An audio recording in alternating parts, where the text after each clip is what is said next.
नमस्कार साथियों, Chanakya inspire India में आप सभी लोगों का बहुत बहुत स्वागत है।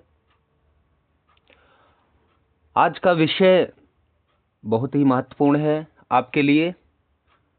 अभी जो उत्तराखंड पीसीएस ने पीजीटी की वैकेंसी निकाली हुई है,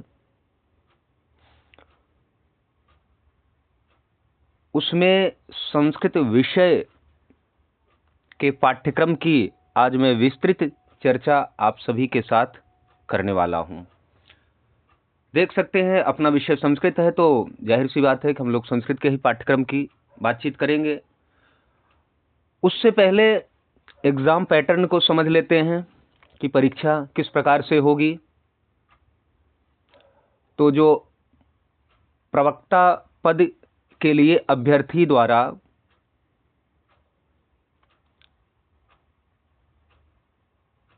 आवेदित विषय की लिखित परीक्षा होगी, ठीक है ना। प्रवक्ता पद हेतु या प्रवक्ता पद के लिए अभ्यर्थी द्वारा आवेदित विषय की, मतलब जिस विषय में भी आपने आवेदन किया है उसकी लिखित परीक्षा होगी, ध्यान रखना।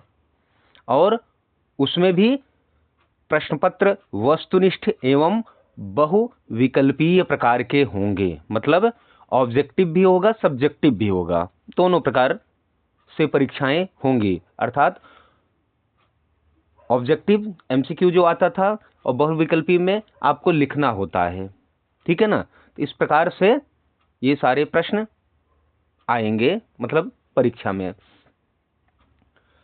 अब एग्जाम का पैटर्न भी मतलब इसलिए समझा रहा हूं। कुल प्रश्नों की संख्या कितनी होगी, तो 2 पेपर होंगे, ठीक है ना। प्रश्न पत्र मतलब जैसे आपका संस्कृत है या किसी का कोई भी विषय हो, सबके दो पेपर होंगे, ठीक है ना। प्रश्न पत्र मतलब प्रथम प्रश्न पत्र और द्वितीय प्रश्न पत्र, ठीक है। तो जो फर्स्ट पेपर होगा उसमें कुल प्रश्नों की संख्या 150 होगी और एक प्रश्न 1 अंक का होगा। तो इस प्रकार से कुल कितना हुआ, 150 अंक, ठीक है। तो पहला पेपर मतलब फर्स्ट पेपर 150 प्रश्न होंगे उसमें, और 150 अंकों का होगा। और परीक्षा की जो समय अवधि होगी वह 3 घंटे, मतलब आपका 3 घंटे का पेपर होगा। 150 क्वेश्चन, 150 अंक और 3 घंटे का पेपर। इसी प्रकार से सेकंड पेपर वह भी 150 प्रश्न उसमें होंगे और अंकों की संख्या भी 150 होगी और समय सीमा भी 3 घंटे की होगी, ये ध्यान रखिएगा, ठीक है। और लिखित परीक्षा में मूल्यांकन हेतु ऋणात्मक पद्धति प्रयुक्त की जाएगी, मतलब नेगेटिव मार्किंग होगी, ये ध्यान रखिएगा। जो है ना, अंदाजे में तुक्काबाजी मत करना, ठीक है। अभ्यर्थी धारित शैक्षिक अर्हता के अनुसार लिखित परीक्षा इन विषयों में होगी। और एक बात ध्यान रखिए, जो वस्तुनिष्ठ प्रकार के प्रश्न पत्र में उम्मीदवार द्वारा चिन्हित गलत, मतलब जो आप गलत उत्तर भरेंगे उसके लिए क्या है, नेगेटिव मार्किंग, अर्थात नकारात्मक अंकन होगा। प्रत्येक प्रश्न के लिए नकारात्मक अंकन मतलब नेगेटिव मार्किंग के रूप में प्रश्न के लिए निर्धारित अंकों में से 1/4 मतलब 1/4 अंक काट लिया जाएगा, जिसके लिए उम्मीदवार द्वारा गलत उत्तर दिया गया है, ठीक है ना। यदि कोई अभ्यर्थी किसी प्रश्न के लिए 1 से अधिक उत्तर देता है तो इसे गलत उत्तर माना जाएगा। मतलब वो अगर आपने एक क्वेश्चन के 2 आंसर दे दिए तो आपका वो दोनों गलत माना जाएगा, उसका कोई नंबर आपको मिलने वाला नहीं है, चाहे आपका एक जो है आंसर उसमें सही हो, ठीक है।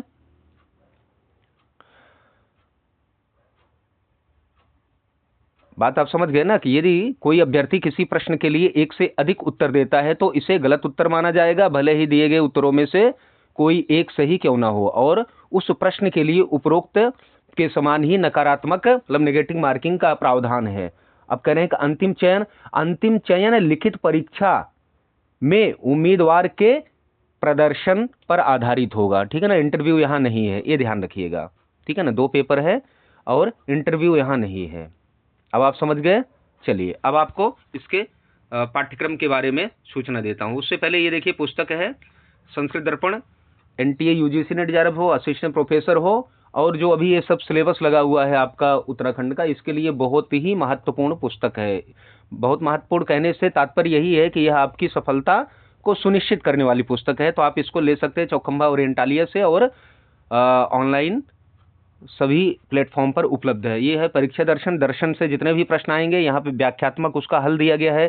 3000 से अधिक प्रश्नों का संकलन है और चारों विकल्पों को व्याख्यायित किया गया है। यह पुस्तक भी आप चौखंबा ओरिएंटालिया या ऑनलाइन प्लेटफॉर्म से ले सकते हैं। इसको लेने के बाद आपको भारतीय दर्शन का कोई ग्रंथ पढ़ने की आवश्यकता नहीं है। इसी से आप परीक्षा अपनी उत्तीर्ण कर लेंगे। आइए ये देखिए, ठीक है। अब यहां देखिए,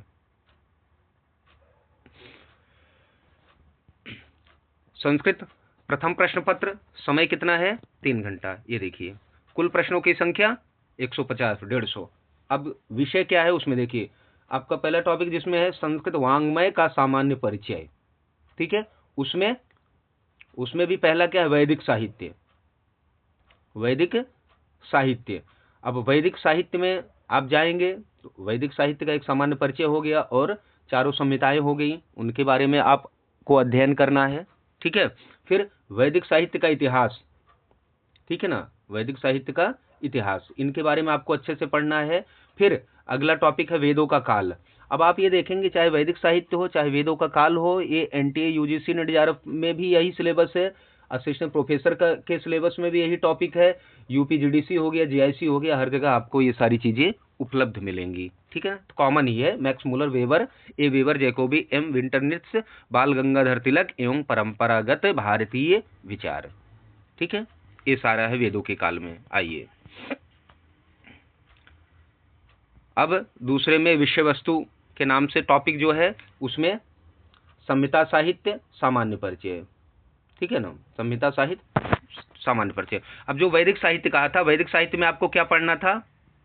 वैदिक साहित्य हमने संहिताएं बताया था ना, तो संहिताओं के लिए अलग से इन्होंने टॉपिक दिया है। तो उससे पहले मैं यही क्लियर कर दूं कि वैदिक साहित्य जो पहला नंबर है उसमें वैदिक साहित्य का इतिहास, वेदों का काल, ये 2 टॉपिक यहाँ पर है।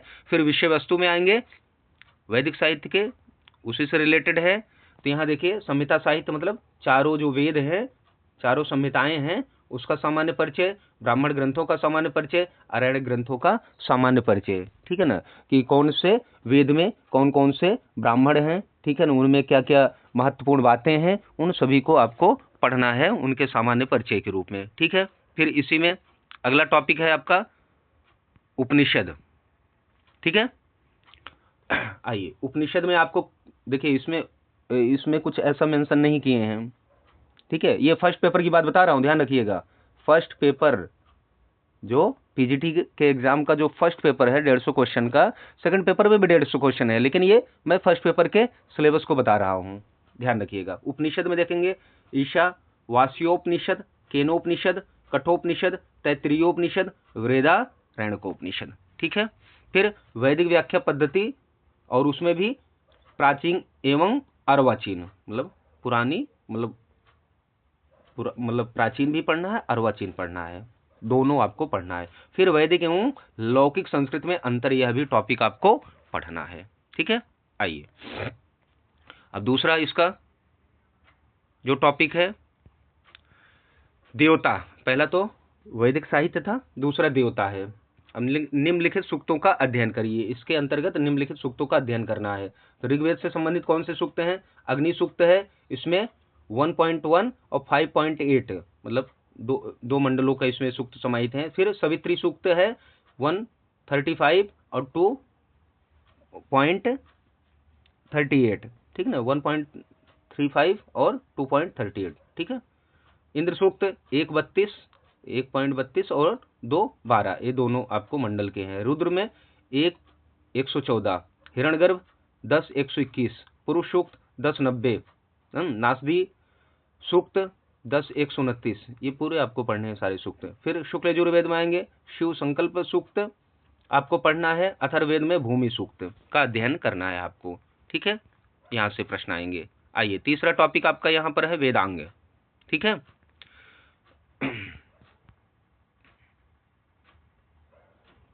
वेदांग में आप देखेंगे आपका टॉपिक है वेदांगों का सामान्य एवं संक्षिप्त परिचय। तो देखेंगे आपके वेदों के 6 अंग हैं, शिक्षा, कल, व्याकरण, निरुक्त, छंद और ज्योतिष। निरुक्त प्रथम और द्वितीय अध्याय, निरुक्त का पहला और दूसरा अध्याय। फिर 4 पद, जो पदों का चतुर्विध विभाजन है, जैसे नामाख्यात, उपसर्ग, निपात इत्यादि। फिर ये दिया है नामाख्यात, उपसर्ग, निपात।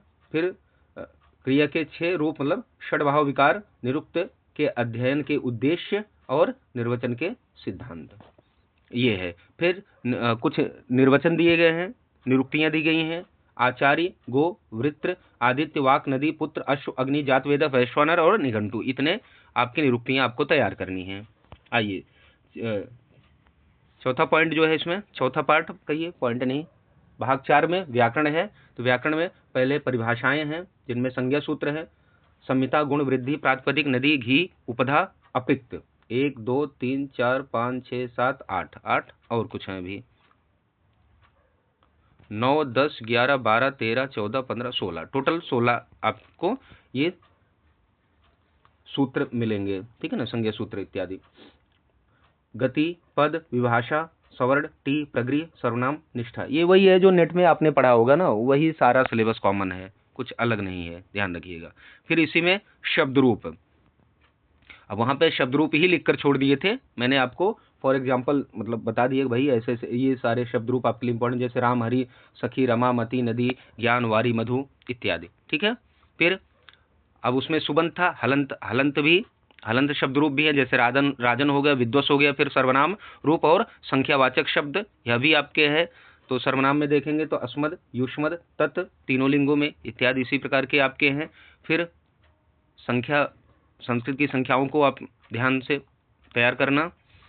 और धातु रूप में देखें भू, एद, अद, हु, दिव, शु इत्यादि जो है, ये तुद, तन, क्री, रुध, क्री, चुर, ये हैं इत्यादि, ये सारे हैं। और फिर प्रत्यय में जाएंगे तो कृदंत में आप देखेंगे तो तब्य, तब्यत है, अनियर है, यत है, ण्यत है, क्यत है, क्षत्रिय है, शानच है, ये सारे प्रत्यय हैं। कत्वा है, कत है, कत्वतु, हाँ, तुमुन और नमुल। अब क्या है ना कि उसमें सिर्फ प्रत्यय लिखकर छोड़ दिया गया है नउल, तो इसीलिए हमने बता दिया भाई कृत प्रत्यय में कौन कौन से प्रत्यय हैं। तद्धित प्रत्यय देख सकते हैं, तद्धित में जो भी प्रत्यय हैं सारे, चाहे उच्छा प्रत्यय हो, अण प्रत्यय हो इत्यादि सारे। फिर कारक आप देखेंगे, कारक प्रकरण है यहाँ, ये देखिए कारक प्रकरण, पूरा कारक प्रकरण आपको पढ़ना है और सिद्धांत कौमुदी के अनुसार ये है। फिर समास है, लघु सिद्धांत कौमुदी का है, अव्ययी भाव, तत्पुरुष, बहुव्रीहि, द्वंद्व, संधि प्रकरण, आपको तीनों संधियां पढ़नी है, ठीक है। ये रहा फर्स्ट पेपर का आपका सिलेबस। अब सेकंड पेपर का देखिए, ठीक है, सेकंड पेपर का सिलेबस देखिए। द्वितीय प्रश्न पत्र, समय 3 घंटे, प्रश्नों की कुल संख्या कितनी है, 150 है, ठीक है। अब इसमें, अब उधर आपने देखा था वेद हो गया था, उपनिषद हो गया था, निरुक्त हो गया था, देवता हो गया था, व्याकरण हो गया था इत्यादि। अब यहाँ भारतीय दर्शन आपको सेकंड पेपर में मिल रहा है। तो आइए देखिए, भारतीय दर्शन में ईश्वर कृष्ण की सांख्यकारिका, और उसमें भी टॉपिक वाइज बहुत क्लैरिटी के साथ डिफाइन किया गया चीजें। सत्कार्यवाद, पुरुष स्वरूप, प्रकृति स्वरूप, सृष्टि क्रम, प्रत्यय सर्ग, कैवल्य, ये सारे नेट के ही सिलेबस हैं, ध्यान रखिएगा, ठीक है। तो 2 4 6 ये 6 ही टॉपिक आपको सांख्यकारिका से पढ़ने हैं। फिर सदानंद जी का वेदांत सार देखते हैं। इसमें भी देखिए अनुबंध, चतुष्टय, अज्ञान, अध्यारोप, अपवर्द, विवर्त, जीवन मुक्ति, इसमें भी 6 ही टॉपिक आपको पढ़ने हैं। फिर तर्कभाषा, दर्शन के अगले ग्रंथ के रूप में तर्कभाषा है। तर्कभाषा में आपको पदार्थ, जो 16 पदार्थ है, फिर कारण, 4 कारण है ना, फिर प्रमाण, ठीक है ना, 4 प्रमाण है, कारण 3 है, कौन कौन से, समवाय, असमवाय और निमित्त कारण, ठीक है। तो ये आपको पढ़ने हैं, ओके। और फिर अगला टॉपिक है जैन दर्शन एवं बौद्ध दर्शन का सामान्य परिचय, इनके बारे में एक सामान्य परिचय इनका आपको तैयार करना होगा, ठीक है ना, कि भाई जैसे इसके जैन दर्शन के प्रतिष्ठापक या प्रवर्तक आचार्य कौन है, इसके प्रमुख ग्रंथ कौन है, उनका समय कौन है, उस पर व्याख्या किसकी किसकी लिखी गई है, उस कितने तीर्थंकर हैं, बहुत सारी चीजें हैं, ये सामान्य परिचय के रूप में आप तैयार कर लेना। अब इसका दूसरा भाग देखिए, सेकंड पेपर का दूसरा भाग, उसमें है संस्कृत एवं उत्तराखंड का आधुनिक संस्कृत साहित्य। संस्कृत और बेसिकली उत्तराखंड का जो आधुनिक संस्कृत साहित्य लिखा गया है उत्तराखंड से, उनके बारे में आपको क्या करना है, अध्ययन करना है, ठीक है। आइए देखिए गद्य में, चलिए गद्य में दशकुमार चरित, हर्षचरित, कादम्बरी, भीष्म चरित, ये देखिए भीष्म चरित आया है ना, ये आपका उत्तराखंड से है। गंगा पुत्र वरदान आपका उत्तराखंड, ठीक है ना। बाकी तो आपका संस्कृत से है। तो ये देखिए इसमें 5 टॉपिक आपका, इनका सबका सामान्य परिचय ही आपको पढ़ना है, अध्ययन करना है। दूसरा देखिए टॉपिक पद्य, गद्य के बाद पद्य है। इसमें रघुवंशम हो गया, मेघदूतम हो गया, किरातार्जुनीयम। अब रघुवंशम महाकाव्य है, किरातार्जुनीयम महाकाव्य है, शिशुपालवधम महाकाव्य है, नैषधि चरितम महाकाव्य है, बुद्ध चरितम महाकाव्य है, मेघदूतम क्या है, गीत काव्य है। तो 2, 4, 6 ये 6 ग्रंथ जो है पद्य से हैं और इनका अध्ययन आपको सामान्य परिचय के रूप में करना है। यहाँ पे सूक्तियां इत्यादि आती हैं, इसके लिए संस्कृत दर्पण पर्याप्त है, आप ले लीजिए, ठीक है। नाटक अगला है नाट्य, ठीक है ना, गद्य पद्य फिर नाट्य। नाटक में देखते हैं स्वप्नावदत्तम, अभिज्ञान शाकुंतलम, उत्तर रामचरितम, मृच्छकटिकम, मुद्राक्षरम, रत्नावली। यहाँ भी 6 ही ग्रंथ आपको पढ़ने हैं, ये नाटक के अंतर्गत, ठीक है। अगला देखिए, अब इसका तीसरा भाग देखिए। पहला दर्शन हो गया, दूसरा संस्कृत और उत्तराखंड के जो आधुनिक संस्कृत साहित्य थे वो हो गया, तीसरा काव्य शास्त्र हो गया आपका, ठीक है। आइए काव्य शास्त्र में देखते हैं। साहित्य दर्पण यहाँ आपको पढ़ना है। साहित्य दर्पण से क्या क्या पढ़ना है, साहित्य दर्पण में आपको क्या क्या पढ़ना है, क्योंकि साहित्य दर्पण में तो वही 6-10 परिच्छेदों में साहित्य दर्पण विभक्त है, आचार्य विश्वनाथ कृत है या। तो अब इतना बड़ा तो साहित्य दर्पण आपको पढ़ना नहीं है ना, आपको तो बस स्पेसिफिक टॉपिक पढ़ना है जो टॉपिक सिलेबस में दिया है। कौन सा दिया है, काव्य की परिभाषा क्या है, वाक्यम रसात्मकम काव्यम, काव्य की परिभाषा अर्थात काव्य का लक्षण। फिर काव्य की परिभाषाओं का खंडन जो उन्होंने किया है, मम्मट का इत्यादि 5 आचार्यों का किया है ना, उनके खंडन को पढ़ लीजिएगा। शब्द शक्ति, अरे मतलब अब उन आचार्यों ने जो काव्य की परिभाषा मतलब काव्य का लक्षण दिया उसी का खंडन किया है, तो इसका क्या मतलब हुआ, इसका यह मतलब हुआ कि उन आचार्यों के काव्य के लक्षण को पूछा जा सकता है, परीक्षा में पूछा जा सकता है या पूछा जाएगा, ऐसा जानिए। शब्द शक्तियों में देखिए संकेत ग्रह क्या है, फिर अभिधा लक्षण व्यंजना आपकी शब्द शक्तियां हैं। फिर रस पूछा जाएगा, रस के भेद अस्थायी भाव सहित और उनके देवता, उनके वर्ण, ये सब तैयार कर लेना। रूपक के प्रकार 10 रूपक जो है नाटक के लक्षण हो गया। महाकाव्य के लक्षण काफी बड़ा है, महाकाव्य का लक्षण साहित्य दर्पण में, तो तैयार कर लेना, सब याद कर लेना। अब अन्य मतलब चौथा भाग जो है मुख्य मतलब सेकंड पेपर का जो चौथा पार्ट आपका है वह अन्य लिख दिया गया है। अन्य में एक तो रामायण है, महाभारत है, दूसरा, तीसरा है पुराण, चौथा है मनुस्मृति, पांचवा है याज्ञवल्क्य स्मृति और छठा है कौटिल्य का अर्थशास्त्र। ये सारे नेट के सिलेबस उठा के यहाँ लगा दिए गए हैं, ध्यान रखिएगा। इनके भी सामान्य परिचय ही आपको देखने हैं, सामान्य परिचय के रूप में ही इन सारी चीज़ों का अध्ययन आपको करना है, ठीक है। ये आप देख गए। अब इसमें देखिए सबसे बड़ी बात क्या है, मैं इसकी स्ट्रेटजी आपसे डिस्कस करूंगा बाद के वीडियोज में, लेकिन यहाँ पे इतना आपको एक बार एक हिंट, एक मार्गदर्शन दे देना चाहता हूँ, एक क्लू दे देना चाहता हूँ कि जो सिलेबस दिया गया है, जो पाठ्यक्रम दिया गया है, जो उस पाठ्यक्रम में जो टॉपिक है उस टॉपिक से संबंधित ही अध्ययन आपको करना है, ये ध्यान रखिएगा, ठीक है। इसके इधर उधर कहीं नहीं जाना है। और फिर क्या रणनीति होनी चाहिए, तैयारी कैसे क्या करना है, वो भी मैं आपको जल्द ही आपसे डिस्कस करूंगा, ठीक है ना। कल के ही मतलब वीडियो में वो आप सबसे डिस्कस कर दूंगा। और बिल्कुल भी जो है प्रमाद नहीं करना है, आलस्य नहीं करना है, इग्नोर नहीं करना है, पूरी तरह से पूरे सामर्थ्य और ताकत से, इच्छा शक्ति के साथ, समर्पण के साथ, अनुशासन के साथ, निरंतरता के साथ इस तैयारी में लगकर आपको अपनी जीत मतलब अपनी सफलता को सुनिश्चित कर लेना है, ध्यान रखिएगा। क्योंकि बार बार अवसर नहीं मिलता। वैसे भी देख रहे हैं ना कि जो सरकारें हैं वो सरकारी नौकरी देते हुए ऐसे रो रही हैं कि जैसे लग रहा है कि अपने बाबूजी के घर से निकाल के सैलरी देती हैं।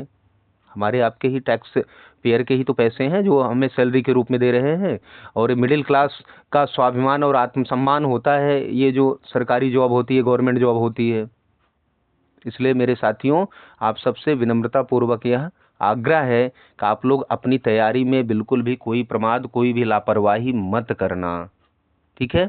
तो अब आपने देखा पेपर 1 और पेपर 2 में मिलाकर कुल 8 पार्ट हैं।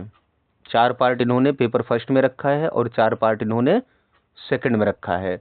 जो फर्स्ट में है वह रिपीटेशन सेकंड में नहीं है, ठीक है ना। तो इस प्रकार से अगर देखेंगे तो कुल 8 यूनिट में ये आपका पूरा सिलेबस बटा हुआ है, ठीक है। तो ये सारी महत्वपूर्ण बातें रहीं।